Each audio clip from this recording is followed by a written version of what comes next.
Welcome to the Identify experience. We would like to thank you for joining the millions of consumers that have chosen our products, and we sincerely thank you for your business. Identify point-of-care devices are utilized by hospitals, pain management physicians, drug court systems, national rehabilitation facilities, employers, and small home offices. Let's get started with the manufacturer's step-by-step instructions on how to perform and interpret your Identify drug test device. In addition to the drug test device, you'll need access to a timer and a writing utensil. Begin in a well-lit place. Have a watch or timer ready. Allow the cup, the urine specimen, if refrigerated, and/or controls to reach room temperature prior to testing. Remove the cup from the sealed pouch. Write the donor name or ID in the space provided. Collect specimen in the cup and secure the cap tightly. Start the timer and wait for the colored lines to appear. Read the results at 5 minutes.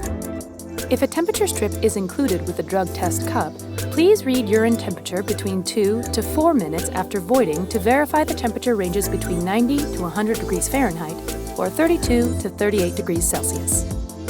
Place the cup on a flat surface. Peel off the label on the cup to view the results. Date and initial the security seal, then place the security seal on the cap. Read the test results at 5 minutes. Negative test result. When visually interpreting a negative test result, one colored line appears in the control zone and another colored line appears in the test zone. The negative result indicates the drug or its metabolite level is not present or below the detectable level. Even a very faint line is a negative result. Preliminary positive test result.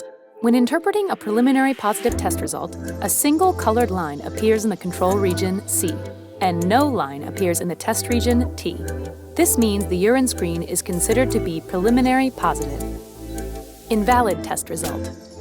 A test should be considered an invalid result if no line appears or if a line appears in the test region T without a line in the control region C. An invalid test should be repeated with a new test device. Insufficient specimen volume or incorrect procedural techniques are the most likely reasons for an invalid result. If your device screens for adulterations, read the results between 2 and 5 minutes. See the color chart for interpretation. If the specimen indicates adulteration, we recommend not to interpret the drug test results and either retest the urine or collect another specimen. Adulteration testing is a key indicator in the determination of sample tampering. Identify Diagnostics USA offers various configurations. This video is for informational purposes only. Please refer to your package insert for detailed instructions. Thank you for taking the time to watch our how-to video. If you have further questions about our products or your results, please contact us on our website at www.identifydiagnostics.com. Thank you for choosing Identify.